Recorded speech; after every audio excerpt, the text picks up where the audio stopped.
सबसे पहले हम चैप्टर 1 रिलेशन एंड फंक्शन का एक ओवरव्यू देख लेते हैं। रिलेशन में क्या है कि कोई भी रिलेशन आर इस तरह से डिफाइन होगा कि ए टू बी, इन विच जो आर होगा वो उसी कार्टेशियन प्रोडक्ट का एक सबसेट होगा।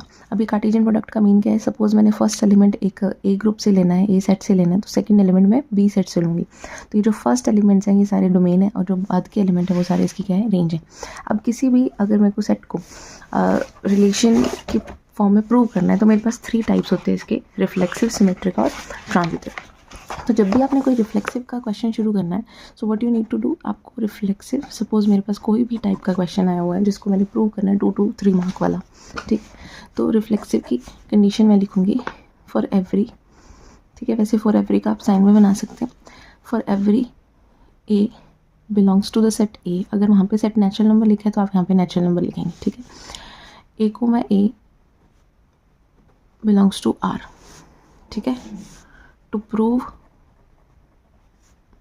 ठीक है, इट विल बी रिफ्लेक्सिव, ठीक है, यहाँ पे आपने लिख सकते कि इट विल बी रिफ्लेक्सिव। तो आपने यहाँ पे सेट शुरू कर दिया। सपोज आपको वो डेफिनेशन जो क्वेश्चन में दी हुई थी वो इस वे में दी हुई है कि x is related with y in such a way that x plus 2y is equals to 0, ठीक है, ये आपको रिलेशन दिए। अब आपने क्या करना है, जब रिफ्लेक्सिव शो करना है तो आपने x और y को, क्योंकि ए ले लेना है, ठीक है, रिफ्लेक्सिव मीन्स होता है उसी का डबल रूट, तो यहाँ पे भी a और यहाँ पे भी a, सेम क्वेश्चन वाली लाइन लिखनी है आपने, ठीक है, जहाँ x है वहाँ पे भी a है और जहाँ y है वहाँ पे भी a है। This is a related to a। अगर आपको लगता है yes 3a is equals to 0, वहाँ आपके क्वेश्चन में जो भी आपको सेट दिया था a, उस हिसाब से ये हो रहा है, ठीक है। अब सेट सपोज आपको दे रखा था 1 2 3, अब आप कोई भी एलिमेंट लोगे तो कभी भी ऐसा नहीं होगा कि उसका डबल करके ऐड करोगे 0 मिलेगा, यानी कि ये रिफ्लेक्सिव नहीं है। फिर यहाँ आप आके इसका एग्जांपल दे सकते हो, आप कह सकते हो कि जैसे मैं इस इक्वेशन में 1 अगर मैं पुट कर रहा हूँ तो मेरे पास आंसर जो है वो 1 वापस नहीं मिल रहा, यानी कि 1,1 doesn't belongs to the relation, ठीक है। इतना सा आपने रिफ्लेक्सिव में लिख देना, कोई ज़्यादा टाइम नहीं लगेगा। उसके बाद जैसे ही आएगा सिमेट्रिक। अब सिमेट्रिक के लिए क्या करेंगे आप, फॉर एवरी, अब यहाँ पे 2 एलिमेंट लेने होते हैं। रिफ्लेक्सिव के लिए 1 एलिमेंट सफिशिएंट, सिमेट्रिक के लिए 2 एलिमेंट, ठीक है। इसमें क्या करेंगे आप, a, b को हम प्रूव करेंगे कि if a, b belongs to the relation, आप इसको ऐसे भी लिख सकते हैं, if a is related with b तो it implies that b is also related with a, ये हमें प्रूव करना है, ठीक है। तो इसको प्रूव करने के लिए हम ये कहाँ से लेके आए, एलिमेंट हमें बताने पड़ेंगे कि a, b विदाउट ब्रैकेट कहाँ से, belongs to the set A. यहाँ पे नेचुरल नंबर है, रियल नंबर्स हैं, z है, वो आपको लिख देना है। सेम वही क्वेश्चन आपने लिखना है। क्वेश्चन क्या है, गिवन है ना ये, तो गिवन में हम लिखेंगे that x is related with y in such a way that x plus 2y is equals to 0। तो हमें तो ए बी के फॉर्म में लिखना ज़्यादा बेटर लगता है, तो हम ए बी फॉर्म में लिखते हैं कि a plus 2b is equals to 0। इसका मतलब हमने क्या कह दिया कि a is equals to minus of 2b, ठीक है। अब क्या यहाँ से b is related with a हम लिख सकते हैं कि b plus 2a is equals to 0, तो मैंने इसको लिख दिया b is equals to minus 2a। यहाँ मैं शो कर रही हूँ कि a की जो वैल्यू है, ठीक है, वो नेगेटिव ऑफ है 2b के, और यहाँ पे मैं कह रही हूँ कि b की वैल्यू नेगेटिव ऑफ है 2a के, ठीक है। तो ये आप रिलेशन से भी वैल्यू फाइंड कर सकते हो। इस 1 2 3 को आपने क्या करना है, आर में पुट ही तो करना है, रिलेशन आपको दिया हुआ है।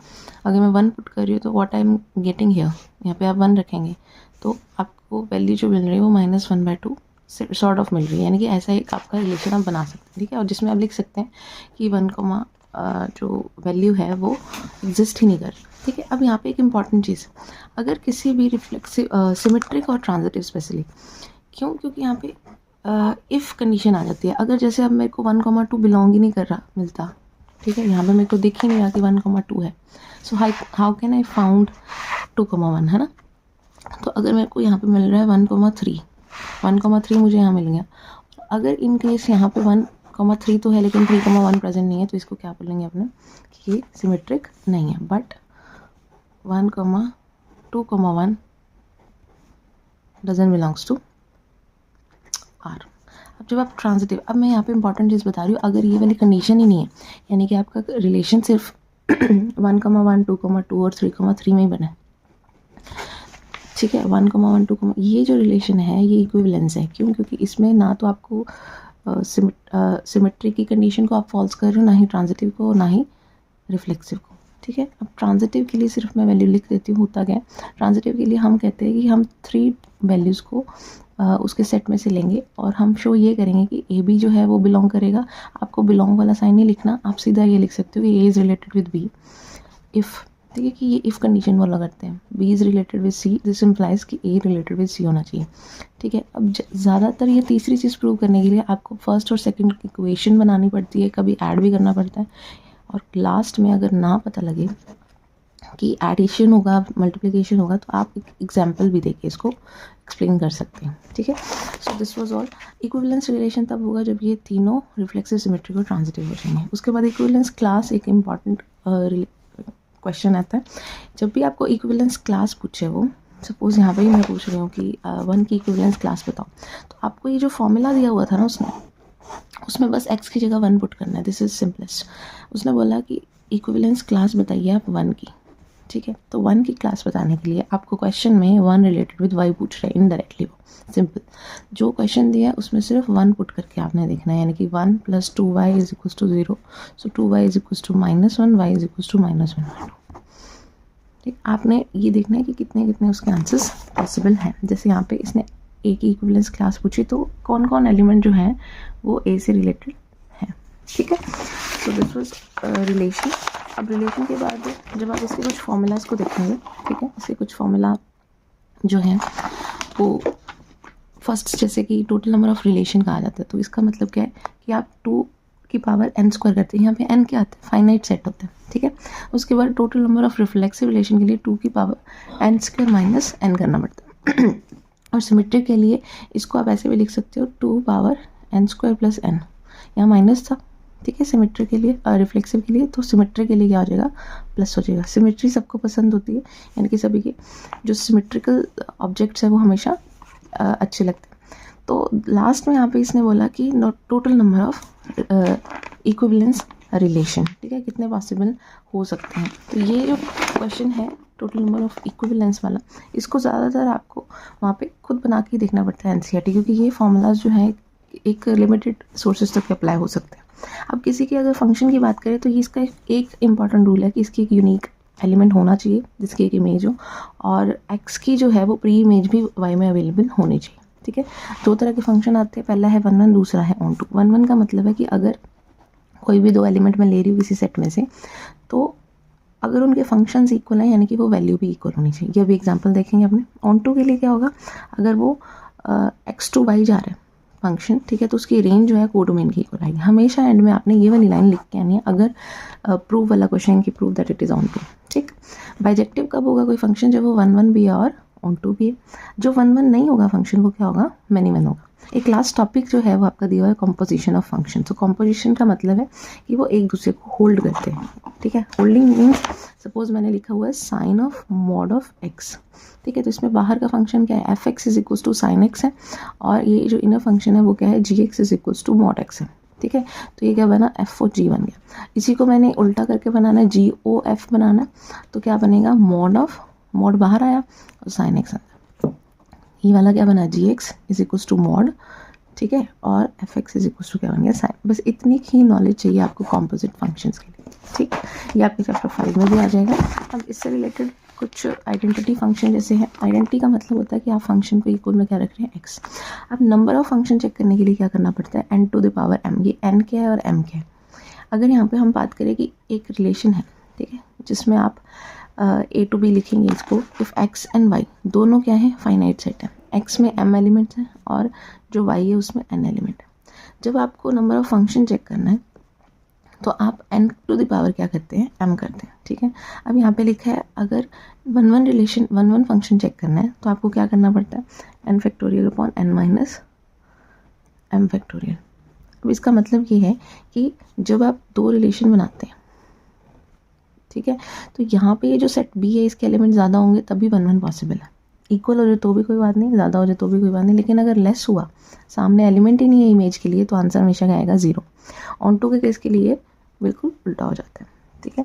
अब यहाँ पे बाइजेक्टिव मैप्स दिए हैं, मैप्स यानी कि कितने टोटल फंक्शन है। फंक्शन का दूसरा नाम मैपिंग भी होता है, तो n फैक्टोरियल आ गया, ठीक है।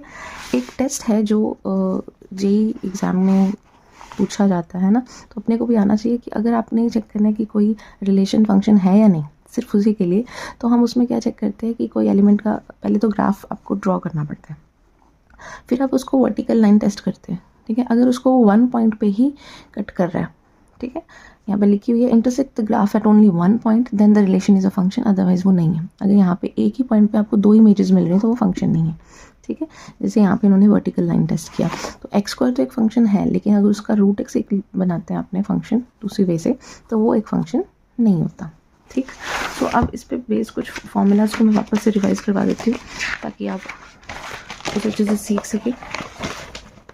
सो द फर्स्ट आपको इसको पता होना चाहिए कि मॉडुलस फंक्शन क्या है। मॉडुलस फंक्शन में क्या होगा कि आप f x is equal to mod x लिखते हैं, ठीक है। तो मॉड एक्स यानी कि या तो positive for all greater equal 0 और नेगेटिव फॉर लेसर। एक्सपोनेंशियल यानी कि किसी की अगर पावर फॉर्मूलेट में दे रखा है जहाँ पे ए की value should always be greater 0।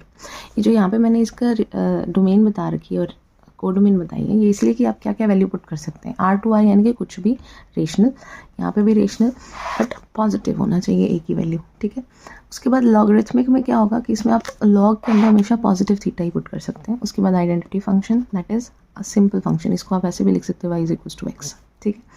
फिर 1 फंक्शन जो भी बात की थी कि अगर कोई फंक्शन की वैल्यू इक्वल है तो उसकी इंटरनल वैल्यूज भी इक्वल आएंगी, ठीक है। जैसे -2 का स्क्वायर और +2 का स्क्वायर, आंसर तो 4 है बट -2 और +2 इक्वल भी नहीं है, तो यानी कि वो 1 1 नहीं है। 1 1 का दूसरा नाम इंजेक्टिव। और जो फंक्शन ऐसे फॉलो ना करे, या तो दोनों होने चाहिए या दोनों के लिए अगर फंक्शन नहीं है तो उसकी वैल्यू भी इक्वल ना हो। मैनी वन क्या है, इनमें से एक तो ट्रू होगा और दूसरा क्या हो जाएगा, फॉल्स हो जाएगा। ऑन टू फंक्शन का दूसरा नाम सब्जेक्टिव। तो सब्जेक्टिव यानी कि फंक्शन आपको कोई भी दे रखा है, ठीक है, अगर आप x to y कर रहे हो तो रेंज जो होगी वो कोडोमेन की इक्वल हो जाएगी, ठीक है। इसी में आपका एक इन्वर्टिबल फंक्शन आ जाता है जिसको आपको वह ऑन टू का ही एक पार्ट होता है, ठीक है। आपको सारा फंक्शन जो है वो दूसरे y में कन्वर्ट करके दिखाना होता है। नंबर ऑफ फंक्शंस की बात करें जो भी अपने कर रहे थे कि अगर यहाँ पे फर्स्ट सेट में m नंबर्स हैं, जैसे मैंने बोला कि 1 2, तो आप बताइए इसमें कितने टोटल नंबर है, तो 2 नंबर है। और दूसरा सेट जो है उसमें मैंने लिखा 1 2 3, तो इसमें टोटल नंबर कितने हैं, 3 है। तो यानी कि m की वैल्यू 2 और n की वैल्यू आ गई 3। अब इसमें पावर बन जाएगी 3 to the power 2, total number of function आ जाएंगे। अब 1 1 के लिए देखो मैंने लिखा है इफ n इज ग्रेटर, यानी कि अगर आपकी m है और n है, n की वैल्यू ग्रेटर होगी तभी 1 1 पॉसिबल है। और ऑन टू में क्या होगा, अगर m ग्रेटर है, क्यों, क्योंकि ऑन टू में हम प्री इमेज देखते हैं और 1 1 में हम इमेज देखते हैं, ठीक है। उसके बाद आता है रिलेशंस के लिए, तो यहाँ पे है कि अगर वो फाइनाइट सेट है तो उसमें क्या होगा, relation to the power n² पढ़ा था ना, तो ये n इंटू n लिखा हुआ है। रिफ्लेक्सिव के लिए n² -n हो गया और सिमेट्रिक के लिए 2 to the power n² + n/2। अब ये जो ट्रांजिटिव रिलेशन है, ये जो फॉर्मूला है ये बहुत लेस वेबसाइट्स पे है और अपने बुक में भी कभी पूछा नहीं, अभी तक सिर्फ रिफ्लेक्सिव पूछा और चांसेस है सिमेट्रिक पूछ ले, ठीक। तो आपको सपोज उसमें लिख दिया कि एक फंक्शन है जो 1 2 3 4 है, कोई एक सेट है, तो यहाँ पे 4 एलिमेंट है ना, जस्ट आपको n की जगह 4 रख के और सिमेट्रिक रिलेशन पूछ रहा है वो नंबर ऑफ, जब भी क्वेश्चन आ गया, ठीक है। अब उसके बाद हम क्या देख लेते हैं, कुछ क्वेश्चन देख लेते हैं इसमें कि कैसे आपने इसको शो करना है, ठीक है। अब ये जो बुक आपके सामने है ये इसमें कई आपको टाइप्स मिल जाएंगे। जैसे पहले हम एनालिटिकल क्वेश्चन से शुरू कर लेते हैं। जैसे यहाँ पे लिखा है कि एक r है जिसकी वैल्यू a, की क्यूब है, a is a prime number less than 5। अब प्राइम नंबर लेस देन 5 आपको पता होना चाहिए कौन कौन है, या 2 है या 3 है, ठीक है। वो कहता है तो इसकी रेंज फाइंड करो। तो आप रेंज फाइंड करने के लिए आपको क्या करना होगा, जब ऐसे क्वेश्चन आ जाए कि रेंज फाइंड करो, यानी कि वो आपसे पूछ रहा है कि फॉर्मूले में पुट करके बता दो। ए की वैल्यू आपको पता लग गई, लेस देन 5 में 2 ही नंबर है, दैट इज़ 2 और 3। जैसे ही पुट किया तो इसकी रेंज जितने कनेक्टेड एलिमेंट है वो आ गए, ठीक है। अब उसके बाद सपोज ये question, how many reflexive relation, अभी मैंने आपको बताया कि रिफ्लेक्सिव रिलेशन पूछ सकता है वो अगर उसके नंबर ऑफ एलिमेंट 3 है, तो नंबर ऑफ एलिमेंट 3 का मतलब 2 to the power 3² - n करती है, ठीक है। अब अगर कोई क्वेश्चन फॉर्म में लेना, जैसे एनसीईआरटी क्वेश्चन है, कहता है check if the relation is this a, b, a is less than b। अब देखो जब किसी भी बुक का आप रेफरेंस ले रहे हो तो आप देखोगे उन्होंने वे ऑफ राइटिंग कैसे लिखा है उसको। उसने सबसे पहले क्वेश्चन की लाइन लिखी जो मैंने अभी आपको थोड़ी देर पहले बताया कि एज इट इज़ लाइन लिखी। उसके बाद जो पूछा है वही, उसने सिमेट्रिक और ट्रांजिटिव पूछा, तो हम क्यों रिफ्लेक्सिव फाइंड करेंगे। सिमेट्रिक के लिए पहले आपको शो करना है कि कोई जो एलिमेंट जो है वो r, ये जो आप डार्क r देख रहे हैं ये उसका रियल नंबर्स को शो कर रहा है, ठीक है। और जब आप ब्रैकेट में लिखेंगे यानी कि आप रिलेशन को शो कर रहे हैं। अगर आप पहली लाइन इसकी मान के चल रहे हैं कि A is less than B, तो ये तो श्योर है ना कि बी लेस से नहीं होगा, तो ये सिमेट्रिक नहीं है। ट्रांजिटिव के लिए आपको 3 चीज़ें प्रूव करनी है कि अगर ए बी से लेस है, बी सी से लेस है, तो ये तो from first and second just way of writing देखिए कि कितना मार्किंग स्कीम पे फ़र्क पड़ता है। आपका फर्स्ट सिमेट्रिक सही होने पे 1 मार्क एंड ट्रांजिटिव सही होने पे भी 1 मार्क। अब ये क्वेश्चन अगर इस वे में पूछ लें कि right the inverse relation, inverse यानी कि आपको उसकी वैल्यूज़ को जस्ट रिटर्न कर देना, यानी कि 1,3 है तो उसको क्या बना देना, 3,1 बना देना। 2,3 है तो 3,2 बना दिया, इनवर्स, ठीक है। ये वाला जो टॉपिक है ये आपकी 11th क्लास की बुक से लिया हुआ। अब नेक्स्ट है कोई function A to B define है और फंक्शन की वैल्यू दे दी। उसने बोला कि अगर वो 1 1 है और ऑन 2 है तो फाइंड द सेट बी। तो बी में एलिमेंट कौन कौन से हैं, आपको क्वेश्चन दे दिया और उसके पहले आपको एक फंक्शन भी दे दिया। तो 1 2 3 4 टोटल नंबर है, ठीक है। और फॉर्मूला ये है तो आप सभी उसी में वैल्यू पुट करके देखेंगे। अगर मैं 1 पुट करती हूँ I get 2, if I put 2, ठीक है, तो सेट बी मिल गया इससे मुझे। सिंपल होते हैं question, just you need to think कि उसको कैसे आप और अच्छे से कर सकते हो। अभी मैंने आपको बताया था इन्वर्टिबल का, इन्वर्टिबल मीन्स ऑन टू, ठीक है। तो उसने एक रिलेशन डिफाइन किया, इसका मतलब है ये डोमेन है और ये उसकी क्या होती है, कोडोमेन होती है। कोडोमेन 4 से लेस नहीं हो सकती, ठीक। तो उसने फंक्शन भी दे रखा है। तो अगर 1 1 प्रूव करना है तो मैं पहले फंक्शंस इक्वल लेके चलूँगी और फिर दोनों वैल्यूज़ को यहाँ पे पुट कर दिया। 4 से 4 कैंसिल हो गया, बचा क्या, x1 स्क्वायर x2 स्क्वायर। जब भी आप स्क्वायर को कट करते हो तो वैसे तो पॉजिटिव नेगेटिव साइन आता है, लेकिन क्योंकि ये आपकी कोडोमेन है ही 4 to infinity यानी कि पॉजिटिव नंबर्स ही हैं, तो आपके पास सिर्फ इतना ही आया, तो ये तो 1 1 होगा। वहाँ पे नेचुरल नंबर भी लिखे तब भी 1 1 होता है। जैसे ही वो ट्रांसफ़र हो जाता है दूसरे इंटीजर्स या फिर रियल नंबर्स पे, तब वो 1 1 नहीं रहता। क्यों, क्योंकि स्क्वायर हटने पे नेगेटिव आता है। अभी के लिए क्यों 1 1 है, क्योंकि उसने कोडोमेन में कहा है पॉजिटिव नंबर्स। ऑन टू के लिए फिर चेक करते हैं। देखो इन्वर्टिबल चेक करना था ना आपने, तो इन्वर्टिबल के लिए आपने पहले उसको 1 1 शो कर दिया, फिर आप ऑन टू के लिए वही फंक्शन के इक्वल में y रख रहे हैं, ठीक है। तो y is equal to x के प्लस 4, एक्स की वैल्यू निकाल दें। अब आप चेक करिए कि यहाँ पे आप सारी वैल्यू जो आएंगी आंसर्स में, आपने पुट तो y को यहीं से करना है। तो क्या रूट में नेगेटिव आ रहा है, नहीं आ रहा ना, तो ये तो रियल हो गया यानी कि कंप्लीट है। So all the elements of the codomain have pre image. ऐसा यहाँ पे कोई एलिमेंट नहीं जिसकी प्री इमेज नहीं मिलेगी। कब होता वो, अगर यहाँ पे रियल लिखा होता, ठीक है। तो अब जैसे ही यहाँ पे मैं -2 पुट करती तो फिर इसका रूट में -2, ये तो कॉम्प्लेक्स बन गया तो आंसर नहीं आ रहा था। और f जो आया ना, ये जो पूरा फंक्शन है वो इन्वर्टिबल आ गया, ठीक है। अब कोई भी क्वेश्चन आ जाए, ठीक है। अब ऐसे तो बहुत सारे क्वेश्चन आपको दिख जाएंगे कि आपको फंक्शन लिखना है, उसको इक्वल लिखना है। Just you need to do कि आपको एनसीईआरटी एक बार दोबारा देख लेनी है, ठीक है। अब एक मॉडुलस फंक्शन सपोज आ जाता है, तो मॉडुलस के लिए आपको उसको सिंप्लीफाई करना ही पड़ेगा, ठीक है। क्योंकि मॉड फंक्शन जो है वो पॉजिटिव और नेगेटिव टर्म्स लेते हैं। अब हमें वहाँ पे केसेस बनाने होते हैं। जैसे ही मॉड आ गया कि इफ़ x इज़ ग्रेटर 1 तो ये कंडीशन आएगी, लेसर 1 है तो ये आएगी, ठीक है। तो इसकी रेंज पूछी ना उसने, तो मॉड फंक्शन की रेंज यानी कि अगर मैं x फंक्शन का y वैल्यू पूछ रहा है, वो जब वो रेंज पूछ रहा है ना, वो कह रहा है ये x तो ये रहा, आप मेरे को y की पॉसिबल वैल्यूज़ बताओ पॉजिटिव और नेगेटिव। तो यहाँ पे ग्रेटर 1 पुट किया तो क्या आंसर मिल रहा है, इससे कट हो गया आंसर 1 और कैंसिल हो गया -1, ठीक है। रेंज और कोडोमेन वाले क्वेश्चन अच्छे से देखना। अभी एनसीईआरटी क्वेश्चन आ गई, सैम्पल पेपर में अभी तक पूछा है तो इस बार आने के चांसेस हैं, ठीक है। यू शुड नो कि इसको कैसे करेंगे।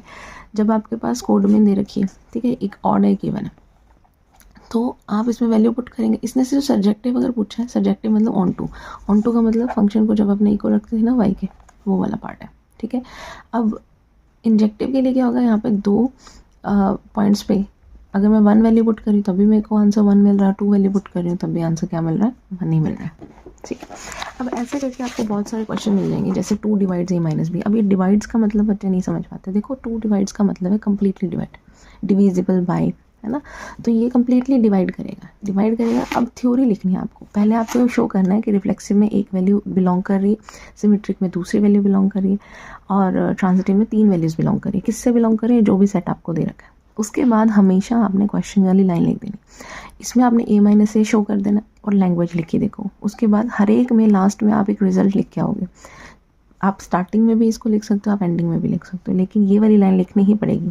क्योंकि a, था तो रिफ्लेक्सिव है, क्योंकि a, था तो ये सिमेट्रिक है। So there are so many questions of this form, ठीक है। अब जैसे डिवीज़र वाला क्वेश्चन देख लो, डिवीज़र है तो a is divisor of b का मतलब क्या है कि a उसको b को डिवाइड कर देगा, ठीक है।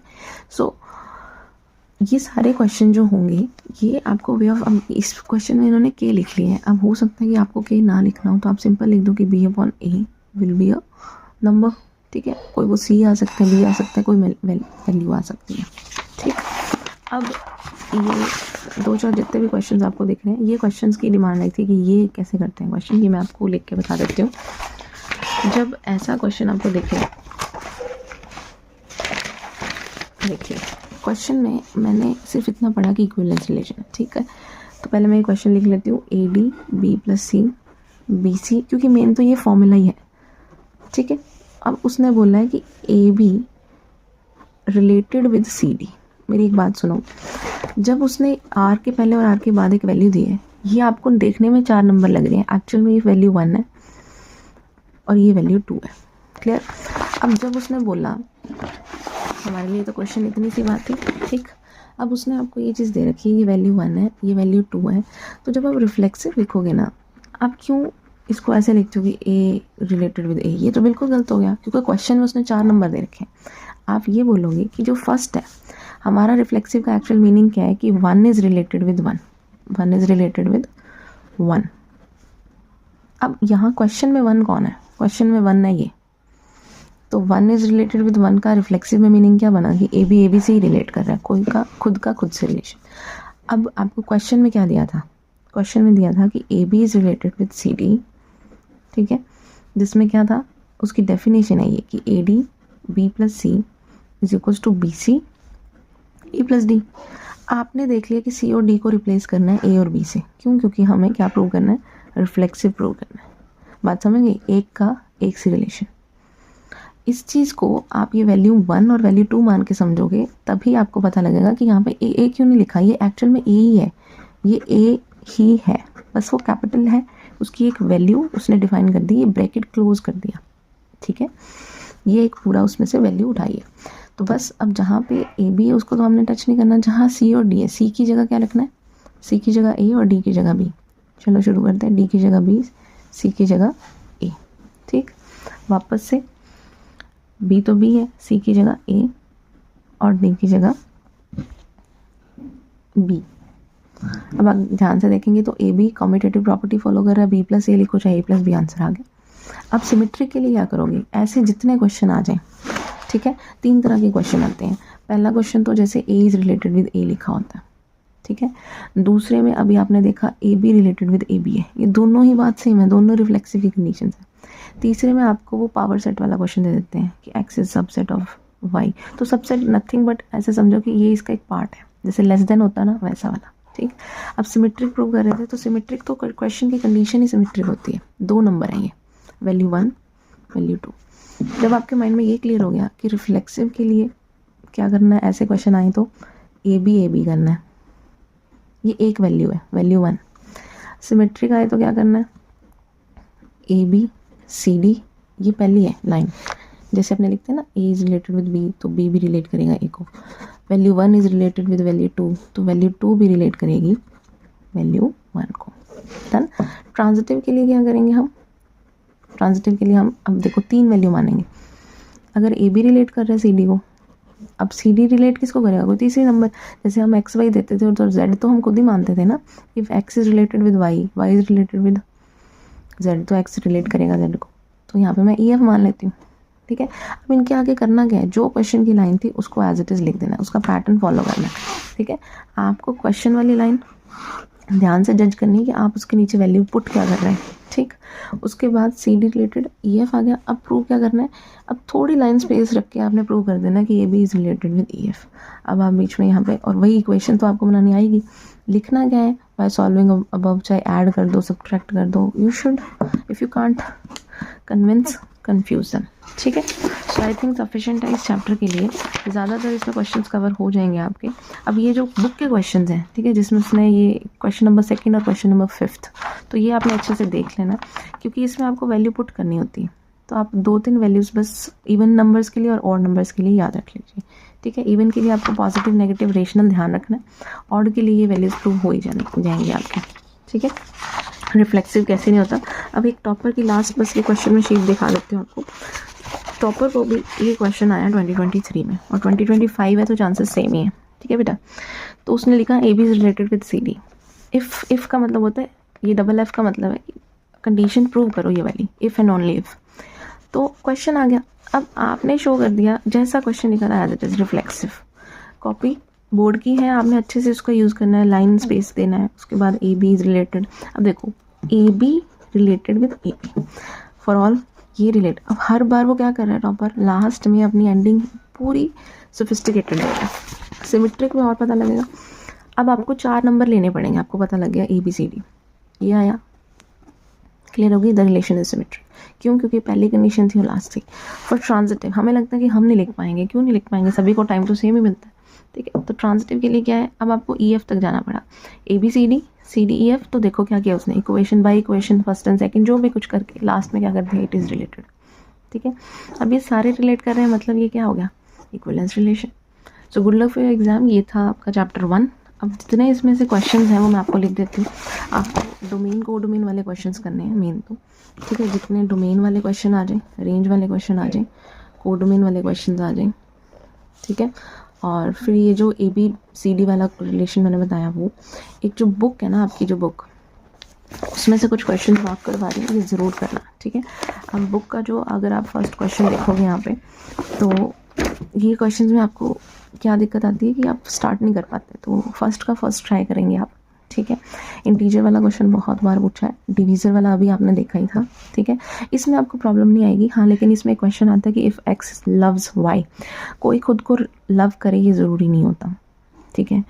हो सकता है किसी को अपनी ब्यूटी नहीं पसंद, एक दूसरे को लव कर रहा है, दूसरा पहले को लव करेगा, ये भी ज़रूरी नहीं है, ठीक है। तो आपको प्रैक्टिकली वहाँ पे सोचना है, कोई मैथमेटिकल माइंड से, ठीक है। अब जो ये सेकंड और फिफ्थ क्वेश्चन है, ये मोस्ट इम्पॉर्टेंट है। द रीज़न बीइंग कि इसमें आपको वहाँ पे वैल्यू सोचनी पड़े, इससे बेटर आप अपनी वैल्यूज़ पहले ही रेडी रख के जाओ, ठीक है। इसके बाद ये जो पूरा पार्ट आया, ठीक, इस पूरे पेज में से आपको जब वो पूछेंगे कि सपोज ये वाला क्वेश्चन देखते हैं, 8th वाला है ना, मॉडुलस आ गया, इवन आ गया, इसका मतलब पॉजिटिव नेगेटिव का फ़र्क नहीं है, ठीक है। इसके बाद वाली जो लाइन होती है रिलेटेड, ये भी आपको पूरा शो करके आना है। अब जितने भी ये क्वेश्चन, जैसे इसने बोला symmetric, neither reflexive not transitive, आपको खुद का एग्जांपल बना के लेके आना है। तो मैं तो इसी एग्जांपल को प्रेफर करती हूँ कि 1 2 3 एक सेट बना लो और उसमें से आप एक रिलेशन बना लो। रिलेशन कैसा कि सिमेट्रिक तो है पर रिफ्लेक्सिव नहीं। रिफ्लेक्सिव ना करने के लिए आपको सिर्फ 1 1 लिखना है, 2 2 मत लिखो तो रिफ्लेक्सिव नहीं हुआ।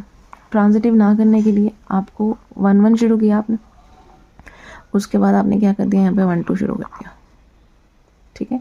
लेकिन अब आपको इसको क्या बनाना पड़ेगा, ट्रांजिटिव है नहीं है, ठीक है। तो ट्रांजिटिव नहीं है, यानी कि अगर मैं इसका रिवर्स करती हूँ तो क्या बना, 1 1 1 2 2 1 बन गया।